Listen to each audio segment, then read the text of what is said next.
Welcome to When Creativity Knocks All-Star Designers Winter Series. This time we threw a little twist at our designers. Our theme is a rainbow of ideas, and each designer was assigned a specific color and theme.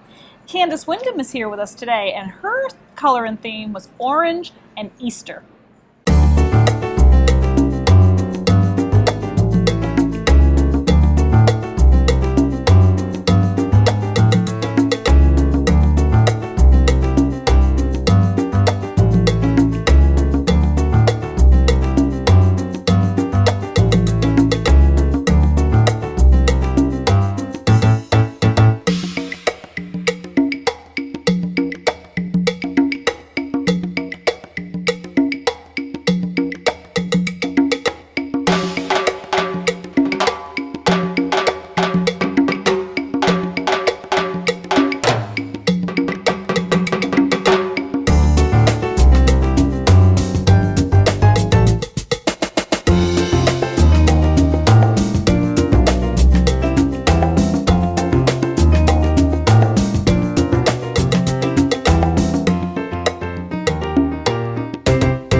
The first thing you want to do on this project is create your embellishments, because some of them take longer to prepare than others or to dry. Time to dry. I'm using Makin's clay. It's an air dry clay. It's a wonderful product. You can mix it with all kinds of paints, inks, any kind of additive you want to put in it, just about. It'll work. You can create your own colors. It also comes in a rainbow of colors so that you can mix those or use them straight out of the package just the way you like. I like it because it's soft right out of the package. Oh, yeah, you don't have to condition it first, and it's completely no bake. But I love how beautifully you've blended it with the paint to make this beautiful shades of pastel. It was fun. I did it while I was watching TV. I used about a quarter of a package of clay for each color. Okay. And what I did was I took the white clay and I blended about 2 teaspoons of the acrylic paint into it, put it into a Ziploc bag because it is messy, and then I squished it and squished it. And you just keep working it, and just work it until I didn't have any more marbling. It'll be messy at first. You'll think, oh goodness, I've got all this water in here, this is a mess, but it completely becomes back just like absorbs. It's like magic. Yeah, but now the first time when I first take it out of the plastic bag, I do have my rubber gloves on, because I never know what color my hands. Or sometimes you might end up with a little bit of clay. Well, I've got blue fingers today. So, since I've already got this one squished out, I'll use this one.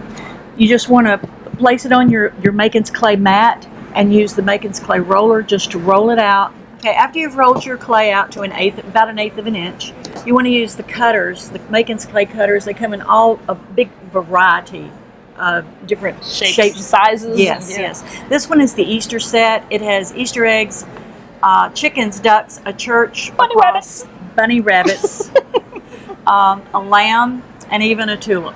And there are several different variations. There are a couple of rabbits, a couple of different chickens. Assortment that goes together well. Right. So anyway, you want to always use the edge that is rolled at the top. Otherwise, you might cut your finger off. I really don't think it's that sharp. It's not that sharp, but it does make a difference. Yeah, it does. And that's a good point to share. Use that plain edge.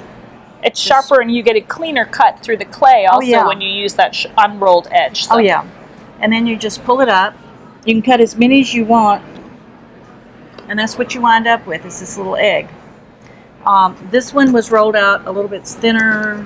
This one's about the same. So you already colored your clay, but then I noticed you have like a sheen on them. Yes, so what's the magic trick? The reason I colored my clay is sometimes when you're putting another finish on top, you get spots that are empty. Or the metallic luster can be sheer. Yeah. So sometimes. Yes, that's true. But if I use a blue cutout and then use blue metallic luster on it, let me show you what it does. I love the new colors of the metallic luster. I love any of this stuff. Absolutely gorgeous. Fabulous. It's a wax-based, water-based product. You can use a sponge to put it on. You can use makeup applicators to put it on. You can use the new Groove tool from Memento to put it on. But I just use my I was going to say, or you can be like me and just get messy and so use you your have fingers. But you rub it on. Look how pretty that is. So pretty. It's beautiful. And then once it dries, if you decide that you don't really like that particular, you put too much on or you didn't get it the way you wanted, you can actually get it off. It's water you know, it's So you not can. water, See, I it is didn't know not that. That's a good waterproof. tip too. It's not waterproof. So if you use a water and a cloth, you can yeah, actually you can remove just it. wash it right off. The next thing we want to do is make our paper flowers that are cut from Sizzix dies. These are from Susan's Garden. They're beautiful, so dimensional. It's I amazing. love the daffodil especially, and the forsythia is my favorite flower in the spring, so I just love these. So, and you cut those with the Big Shot. Yes. And we do have a tutorial on the One Creativity Knox site on how to use the Sizzix Big Shot. and also, this is a Sizzix die. It's like a bunting border. Yes, this is actually their ribbon border and the tattered lace border.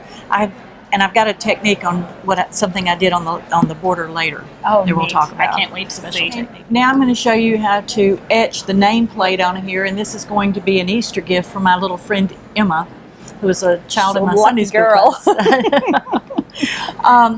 I started out with, I used an Eclipse 2. You can use, there are different cutters you can use, but the electronic Eclipse 2 really cuts this etch mask film beautifully. And we do have a tutorial on our One Creativity Knox site on how to use the Eclipse 2. Wonderful. So anyway, you cut it, and then you put it on your film, on your glass, I'm sorry.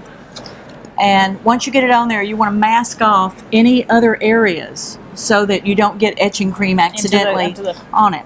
Then you go and you don't go to the edge of your piece. You kind of go in the middle to pull out the areas that you want etched. That way you don't tear the actual. Right. Aha, that's a very good tip. So once you do that, you take all the letters off. You put on the etch-all etching cream. The etch-all cream. With the etch-all etching cream tool, which I left in Tennessee. But if you don't have the tool, you can use, we've used foam brushes, we've used paint brushes, I've even used a knife to... I've used a Pampered Chef scraper.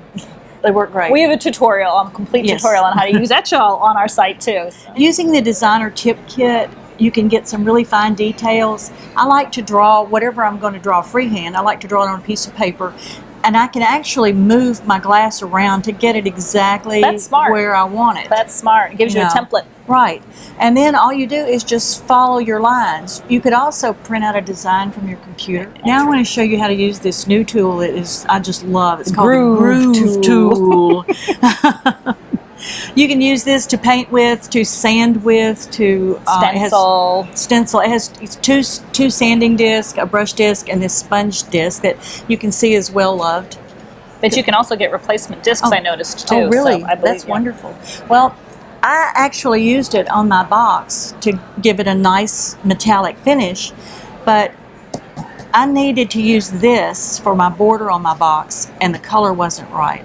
So you tinted it with metallic luster, and all I did was wet my So you wet your sponge first. Wet my sponge first, tap it off on a paper towel, okay, and then just get some on there, and then you just flip it on. It runs on 2 AA batteries, and you start it, and you just start. Ooh. You get a transparent, a shimmery color change. Yeah, and it's the perfect application because it's even. Plus, if you've got several pieces, scrap pieces that you want to use but they don't quite match, you can make them all match. But I love how it's an even, smooth application. Yeah. That's a very handy tool and a very handy way to alter your paper too. It's great. And then you run this through and cut it with your ribbon die, and so you can see the difference. And that's what you used around the edge of your box. That's what I used around the edge of the top. That's a great tip. Okay, when I got ready to paint my box, I painted it orange, and then I went over it with the metallic luster, orange metallic luster. I put a stencil on the top and put some DecoArt metallic gold paint. I see that. Just to give it a little. It's very pretty. It's very, very subtle. It's very pretty. Then I added down here in the corner, just to give it something besides all these colors, a little white doily from Artsy. A little break in the color from the Artsy doilies. And then you used your Beacon tacky glue for all of your embellishments? Yes, everything on here was added with Beacon. The background on this blue background, is just a piece of cardstock with the metallic luster on top of it. It sets off that etching beautifully. And I selected the blue and the orange because they're complements. That's why I use blue instead of any other color. You just attach your daffodils on here. This is what I did first. Daffodils first, forsythia there, and right under there Then I added my Makin's clay embellishments that have already been added, metallic and your other luster. little paper flowers and then that just some match. paper flowers and a couple of leaves that came from the forsythia thing. It's really beautiful. Anyway. So Candice, you've also brought us this beautiful little bonus Easter display. Tell us how you did this. This is a Deflecto frame. I love these frames because you can put anything in there, just slide it in. This was a piece I printed off the computer at my hotel. And if you don't, they're great because you can embellish the outside, but if you don't, you can change out the things, and they're freestanding, and some of them have the colored edges, and some of them are just clear. And I just cut a little mat from my orange paper that I lined my box with to just bring everything together. I added some of my Makin's clay elements, my forsythia for my die cuts, some paper flowers, and then these are Smoothfoam eggs. And don't they call them the half eggs? Well, actually, they're whole eggs that I cut in half. Oh, so they do make half eggs, but you can also cut them in half. Yes, you can. I used a serrated cutter and just cut right through carefully. Very carefully. And learn the hard way. I just use the metallic luster to color them. And it colors, because the smooth foam is so smooth, it takes the metallic luster beautifully too. It's wonderful. What a fun little display. And you could put a photo of your child with the Easter bunny in there. Well, that's what I was thinking. Or an Easter egg hunt. This would make a great little gift for someone too. And actually, if you pack the box with candy, which I actually have some. Would you like to pack it with candy? I don't know. We might have to just eat the candy. Okay, we'll just eat the candy. Okay. Anyway, you can pack the box with candy, but be sure to leave enough room because this will fit down inside the so box. It's a little extra So surprise. we'll pretend that the candy's in there, and we'll tuck our and then frame this goes in, and that goes on very carefully. And Emma, I think you're going to be a very happy girl on Easter. We sure hope you've been enjoying our All-Star Designers Winter Series. We hope you've enjoyed the rainbow of ideas we've shared with you from here live at the CHA Mega Show. And please follow us on all social media. And don't forget to go to our website and fill out the entry form, and then you'll be eligible to win one of the huge prize boxes full of amazing products from all of our series sponsors.